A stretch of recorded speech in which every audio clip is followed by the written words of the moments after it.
नमस्कार, बहुत स्वागत है आपका। मैं हूं आपके साथ सुमित शर्मा। उज्जैन से बड़ी खबर है, 50 लाख कैश जब्त हुआ है। सीएसपी मीना ने जब्त किया है 50 लाख का कैश। हवाला कारोबारी के दफ्तर में कार्रवाई हुई। 3 नोट गिनने की मशीनें मिली है। क्राइम ब्रांच की कार्रवाई जारी है। निकाय चुनाव से पहले काले धन पर पुलिस की नजर है और बड़ी मात्रा में कैश मिला है। 50 लाख का कैश यहां पर जब्त हुआ। सीएसपी मीना ने कैश जब्त किया है। हवाला कारोबारी के दफ्तर में कार्रवाई हुई है और 3 नोट गिनने की मशीन भी मिली है।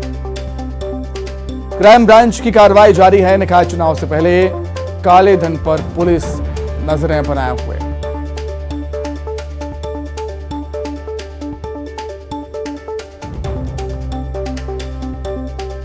तो उज्जैन से बड़ी खबर आपको बता रहे हैं, 50 लाख का कैश जब्त हुआ है। सीएसपी मीना ने कैश जब्त किया। पुलिस की बड़ी कार्रवाई। हवाला कारोबारी के दफ्तर में कार्रवाई हुई है। नोट गिनने की 3 मशीन भी मिली हैं। क्राइम ब्रांच की कार्रवाई जारी। निकाय चुनाव से पहले काले धन पर पुलिस की नजर। तो 55 लाख का कैश जब्त हुआ है। अधिक जानकारी के लिए बातचीत करेंगे। संवाददाता अरुण जुड़े हैं फोन पर। अरुण, क्या कुछ और जानकारी आपके पास? चुनाव कोई भी हो, चुनाव आते हैं तब ऐसी कार्रवाइयां हमें देखने को मिलती है। बिल्कुल, देखिए ये आचार संहिता लगी हुई है नगरीय निकाय चुनाव, पंचायत चुनाव की, और इसी बीच 55,75,000 रुपए कैश मिलना कहीं न कहीं कई गंभीर सवाल खड़े कर रहा है। तो इसके साथ ही 5 नोट गिनने की मशीनें भी मिली हैं और क्राइम ब्रांच की टीम ने ये सिटीगंज में पीएन एंटरप्राइजेस है उस ऑफिस पे छापा मारा और उस दौरान इन्हें इतनी बड़ी संख्या नकदी मिली और नोट गिनने की 5 मशीनें मिली हैं। तो इससे कहीं ना कहीं ये आशंका जताई जा रही कि ये कैश कहीं चुनाव में राजनीतिक पार्टियों के लिए उपयोग में तो नहीं किया जाना था। इन सब की जांच की जा रही है और इसमें आईटी विभाग को भी सूचित कर दिया गया है। इनकम टैक्स विभाग को भी सूचना दे दी गई है। अब इससे आगे पुलिस छानबीन करेगी, आईटी विभाग छानबीन करेगा कि आखिर ये राशि कहां से आई और इसका क्या उपयोग होने वाला था। आगे और क्या कार्रवाई हो सकती है अरुण, ये भी हम आपसे जानना चाहेंगे। और खबर यह भी है कि क्राइम ब्रांच की कार्रवाई अभी भी लगातार जारी है। आगे अगला क्या कदम होगा क्राइम ब्रांच का? बिल्कुल, देखिए इसमें लोकेंद्र जैन है, इन पर ये दबिश दी गई। क्राइम ब्रांच लोकेंद्र जैन की ये कंपनी थी जिसपे दबिश दी गई और इसमें ये 55,75,000 रुपए मिले हैं। अब इसमें इनकम टैक्स इसमें जांच करेगी कि ये आखिर पैसा कहां से आया, किस मकसद से लाया गया था, इसका टैक्स भरा गया था, नहीं भरा गया था, इसके लेन देन किससे ये किया जाना था। और उसके बाद क्राइम ब्रांच इसका ये पता लगाएगी कि कहीं ये चुनाव में उपयोग के लिए तो नहीं पैसा लाया गया था। तो ये सब बिल्कुल सबसे बड़ा सवाल यही है। निकाय चुनाव से पहले इतनी बड़ी मात्रा में कैश मिलना, कई सारे सवाल खड़ा होता है। बहुत धन्यवाद अरुण आपका जुड़ने के लिए। ये बदमाश जो थे इंस्टाग्राम का इस्तेमाल करते थे दहशत फैलाने के लिए। आसपास ये रंगदारी किया करते थे, अवैध वसूली किया करते थे, लोगों के साथ मारपीट किया करते थे, चोरी वगैरह के अपराध ये किया करते थे और उसको फिर ये सोशल मीडिया पे डाल के उस क्राइम को ग्लोरीफाई किया करते थे। तो 4-5 तथाकथित वीडियो हमारे सामने जब आए तो हमने वीडियो देख के इन सारे लोगों की पहचान करी। सबका नाम जो हमने पहचान करके फिर इनको राउंड अप करके अपने पास कार्रवाई किया। अब बात सीएम शिवराज के दिल्ली दौरे की। सीएम शिवराज दिल्ली दौरे पर हैं, जहां पर उन्होंने केंद्रीय गृह और सहकारिता मंत्री अमित शाह से मुलाकात की। इस दौरान सीएम ने अमित शाह को एमपी की नई सहकारिता नीति का ड्राफ्ट सौंपा। साथ ही भोपाल में आयोजित होने वाले सहकारिता सम्मेलन में शामिल होने का निमंत्रण भी दिया है और इस सम्मेलन में एमपी की नई सहकारिता नीति को जारी किया जाएगा। सीएम शिवराज ने गृहमंत्री के साथ एमपी में नक्सल समस्या को लेकर भी चर्चा की और नक्सल प्रभावित इलाकों में अतिरिक्त सुरक्षा बल की तैनाती की मांग की।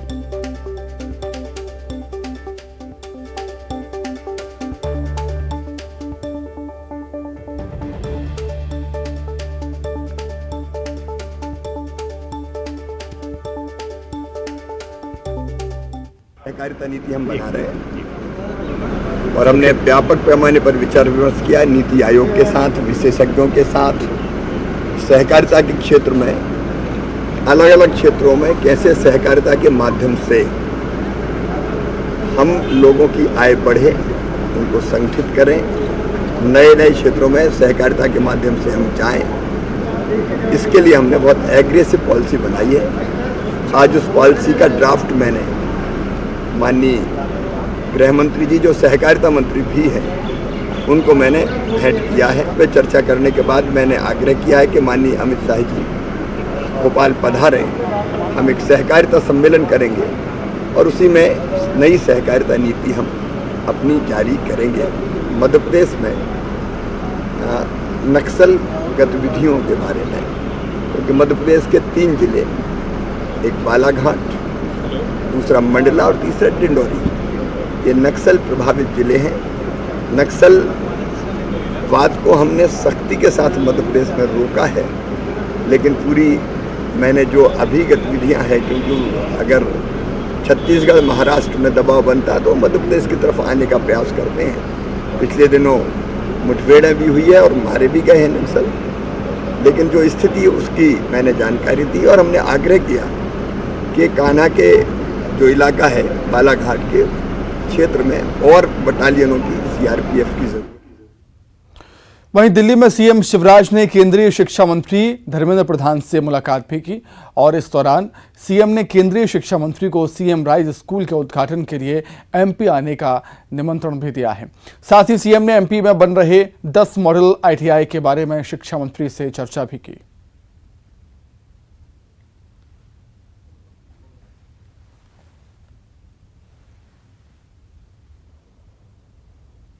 मेरी 18 के बाद मैंने उनको निमंत्रण दिया वो सीएम राइज स्कूल का शुभारंभ करें। मध्य प्रदेश में 10 मॉडल आईटीआई बन रही है, ग्लोबल स्किल पार्क बन रहा है। तो इन सब जो स्किल डेवलपमेंट के लिए काम हम कर रहे हैं वो मैंने बताया भी है, उसको देखने का निमंत्रण भी उनको दिया है और अनेक और महत्वपूर्ण विषयों पर चर्चा। अब बात करेंगे नगरीय निकाय चुनाव की। बीजेपी में महापौर प्रत्याशी को लेकर बीजेपी का महामंथन हुआ। भोपाल में सीएम शिवराज की मौजूदगी में बड़ी बैठक हुई, जिसमें भोपाल से मालती राय का नाम लगभग तय माना जा रहा है, जिसकी औपचारिक घोषणा होना भी बाकी है। वहीं कृष्णा गौर के नाम पर भी चर्चा जारी है।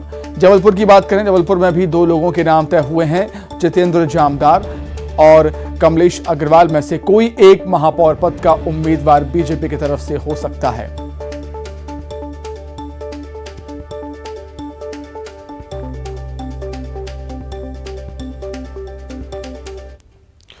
उधर ग्वालियर में महापौर टिकट पर मतभेद की खबरों के बीच केंद्रीय कृषि मंत्री नरेंद्र सिंह तोमर का बड़ा बयान सामने आया।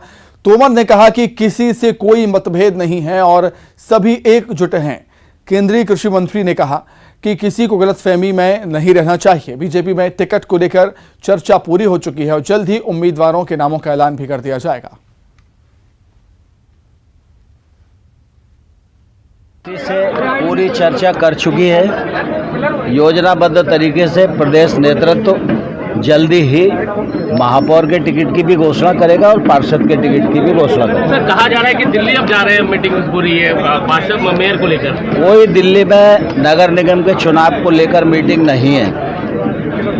किसी को कोई गलतफहमी नहीं होना चाहिए। मैं दिल्ली जा रहा हूँ क्योंकि मैं यहाँ हूँ, इसलिए मुझे दिल्ली जाना ही होगा। ज्योतिरादित्य जी दिल्ली में हैं। मुख्यमंत्री जी की चर्चा गृह। राजधानी भोपाल में मेयर पद की दावेदारी को लेकर बीजेपी विधायक कृष्णा गौर के सुर बदल गए। कृष्णा गौर ने कहा है कि पार्टी की तरफ से जो फैसला किया जाएगा उसे वो मानेंगी। आपकी इच्छा है भावी चुनाव लड़ने की या नहीं? जो पार्टी तय करेगी। आपकी इच्छा है भावी चुनाव लड़ने की या नहीं? जो पार्टी तय करेगी। आपकी इच्छा है भावी चुनाव लड़ने की या नहीं? जो पार्टी तय करेगी। इधर निकाय चुनाव से पहले ग्वालियर चंबल में एक बड़ा उलटफेर हो सकता है। भिंड से बीएसपी के विधायक संजीव कुशवाहा बीजेपी में शामिल होंगे। बुधवार को संजीव कुशवाहा बीजेपी का दामन थामेंगे।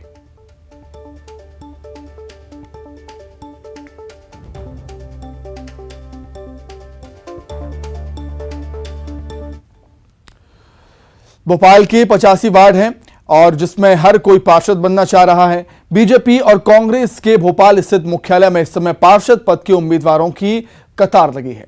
प्रदेश भर से आए कार्यकर्ता अपने लिए और अपने रिश्तेदारों के लिए टिकट मांग रहे हैं। कई कार्यकर्ता टिकट कटने से परेशान हैं। प्रदेश बीजेपी महामंत्री भगवान दास सबनानी ने कहा कि हमारी पार्टी में योग्यता देखकर टिकट दिया जाता है, तो वहीं कांग्रेस नेता जेपी धनौपिया ने कहा है कि पार्षद के टिकट के लिए कई नियम बनाए गए हैं, उन्हीं के आधार पर पार्टी टिकट देगी। भारतीय जनता पार्टी सेवा और संगठन के माध्यम से लगातार 300 दिन काम करती है, 365 दिन काम करने वाले कार्यकर्ता हैं। अभी हमारी लिस्ट आई कहाँ है, हमारी सूची आएगी। अभी तो नियम कायदे इसलिए बना रहे हैं, उनके पास लोगों का ही टोटा है।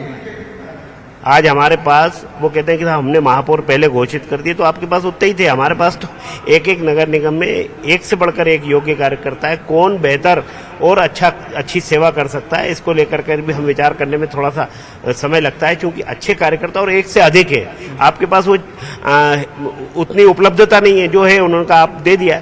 तो इसलिए आप भारतीय जनता पार्टी के जिलों की सूची आने का इंतजार कीजिए। कांग्रेस पार्टी में आदरणीय कमलनाथ जी ने साफ तौर पर कह दिया है, हम उन लोगों को ही टिकट देंगे जो उस वार्ड के निवासी है, उस वार्ड के मतदाता है। हम इस पर बात कर रहे हैं। दूसरा उन्होंने कहा कि सामान्य वर्ग में सामान्य व्यक्ति को टिकट दिया जाएगा, दलित में दलित को, ओबीसी को ओबीसी को, और ओबीसी का कोटा कम ना हो, इस बात का ध्यान रखेंगे। अगर कहीं सामान्य में कोई ऐसा व्यक्ति उपयुक्त नहीं मिलता है तो ओबीसी को मिल सकते हैं। तो साफ तौर पर वो जो पार्षद के टिकट मांगने वाले लोग हैं उनमें गुस्सा है, और पुराने लोगों को टिकट दिए जाएंगे। अगर वो जीतने वाले हैं तो थोड़ा बहुत एडजस्ट होने की संभावना रहेगी। वहीं सागर में नगरीय निकाय चुनाव को लेकर बीजेपी जिला कोर कमेटी की बैठक हुई, जिसमें जिले के प्रभारी मंत्री अरविंद भदौरिया, मंत्री भूपेंद्र सिंह समेत बीजेपी के विधायक और जिलाध्यक्ष शामिल हुए। बैठक में नगर निगम, नगर पालिका और नगर पंचायत के उम्मीदवारों को लेकर मंथन किया गया। बताया गया कि उम्मीदवारों के नामों पर सहमति बन गई है, जल्द ही घोषणा कर दी जाएगी।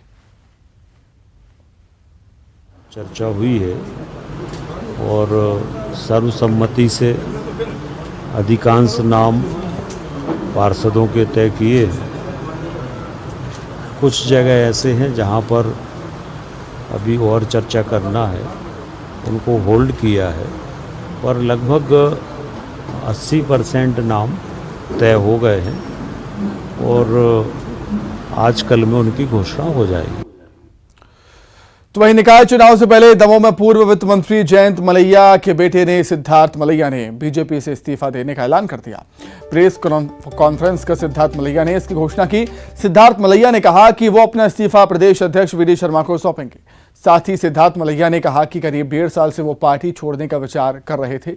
सिद्धार्थ मलैया ने कहा कि अब निकाय चुनाव में वो अपने उम्मीदवार चुनावी मैदान में उतारेंगे। पार्टी से जो इस्तीफा त्यागपत्र दिया है वो सोच समझ कर दिया है। पार्टी में मेरे ऐसे सैकड़ों लाखों कार्यकर्ता हैं, तो पार्टी को कोई फ़र्क नहीं पड़ता, पर मुझे ये लगता है कि जो मुझे काम करना है वो पार्टी में अब मेरे लिए वो स्थान नहीं है। जो संकेत मुझे मिलते हैं, ऊपर वाले ने जो संकेत दिए हैं वो ये है कि अब मुझे काम शुरू करना है और अकेले करना है। शायद यही तय था, इसलिए ये घटनाक्रम इस तरह से हुआ। इसलिए इसका कोई दोषी नहीं है, ना मैं दोषी हूँ, ना जिन्होंने निलंबित रखा ना वो दोषी हैं। परिस्थितियाँ ये हैं, हर एक की अपनी नियति है, मेरी ये नियति है।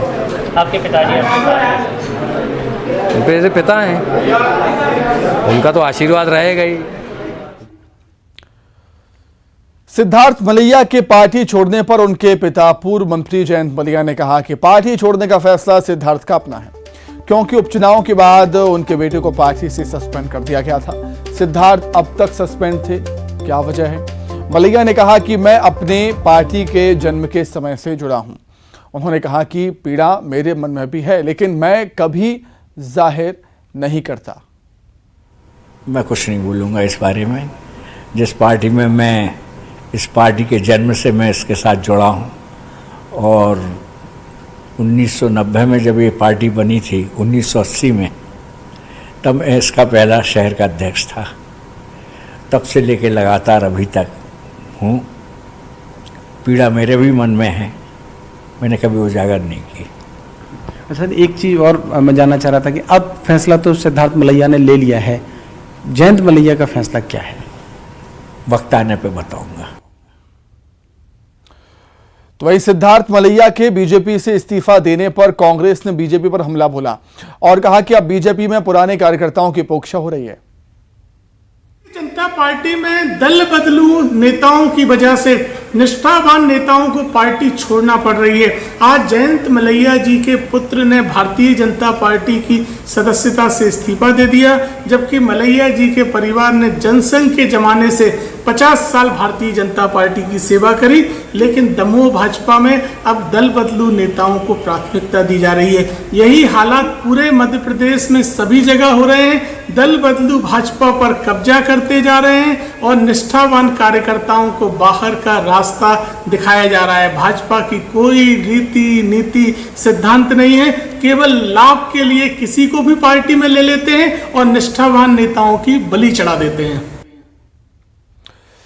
नेशनल हेराल्ड मामले में पूर्व मुख्यमंत्री दिग्विजय सिंह ने केंद्र की बीजेपी सरकार पर प्रतिशोध की भावना से काम करने का आरोप लगाया है। जनता को महंगाई और बेरोजगारी के मुद्दे से भटकाने के लिए ईडी की कार्रवाई केंद्र सरकार के इशारे पर हो रही है, ये कहना है पूर्व सीएम दिग्विजय सिंह का। जब जब भाजपा डरती है तो पुलिस को आगे करती है, उसके पास और कोई तरीका तो है नहीं। हम लोग डरते नहीं हैं। वहां नहीं ले जाओगे, जेल ले चलो, चलेंगे। ईडी में राहुल गांधी के पेशी के विरोध में कांग्रेस के प्रदर्शन पर सीएम शिवराज ने निशाना साधा है। सुनिए क्या कुछ कहा। प्रचार नहीं किया, गड़बड़ नहीं किया तो राहुल गांधी और कांग्रेस को डर काहे का है? जाएं ईडी को सच बताएं। अब ये जो प्रैक्टिस करते हैं, कर्मकांड करते हैं, गड़बड़ करो और फिर जांच एजेंसियों पर दबाव बनाओ। जनता इसको ढंग से समझ चुकी है। सच यह है कि आपने गड़बड़ की है, भ्रष्टाचार किया है, और भ्रष्टाचार की जांच जब हो रही है तो आप दबाव बनाने की कोशिश कर रहे हो। अगर कोई गड़बड़ नहीं है तो राहुल गांधी को डर काहेगा? ये दबाव बनाने से काम नहीं चलेगा। सच गृहमंत्री डॉक्टर अमित शाह ने भोपाल में महिला पर ब्लेड से हमला करने के मामले में कहा कि आरोपी बादशाह बेग पर एनएसए लगेगा और मामले में सख्त कार्रवाई के निर्देश दिए हैं। उन्होंने जानकारी दी है कि पूरे मामले की जांच के लिए एसआईटी का गठन किया गया है और एडीजी स्तर के अधिकारी मामले की जांच करेंगे। बादशाह बेग जी पर एनएसए की कार्रवाई की जा रही है। आज उस पर एनएसए लग जाएगी। एसआईटी का गठन एक स्पेशल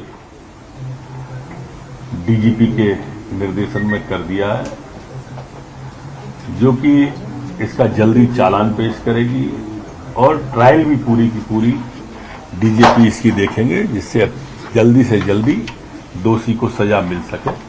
कानून अब बात सागर की, जहां पर सराफा कारोबारी के अपहरण से सनसनी फैल गई। बताया जाता है कि बदमाश क्राइम ब्रांच के अधिकारी बनकर आए थे, कारोबारी को अगवा कर फरार हो गए। साथ ही बदमाशों ने कारोबारी की दुकान से जेवरात और कैश भी ले गए। घटना की जानकारी मिलती ही पुलिस और प्रशासन की टीम मौके पर पहुंची और मामले की जांच शुरू कर दी।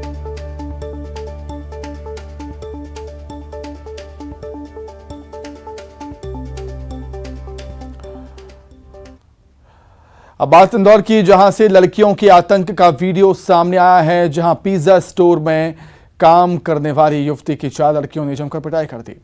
पिटाई का यह वीडियो सोशल मीडिया पर काफी वायरल हो रहा है। पुलिस ने चारों लड़कियों के खिलाफ केस दर्ज कर मामले की जांच शुरू कर दी है।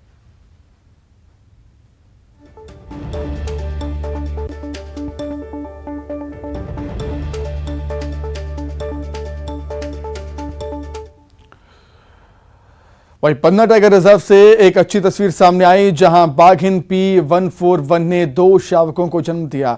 इसके साथ ही अब पन्ना टाइगर रिजर्व में 70 से ज्यादा बाघ हो गए हैं। ये दोनों शावक 2 से 3 महीने के बताए जा रहे हैं।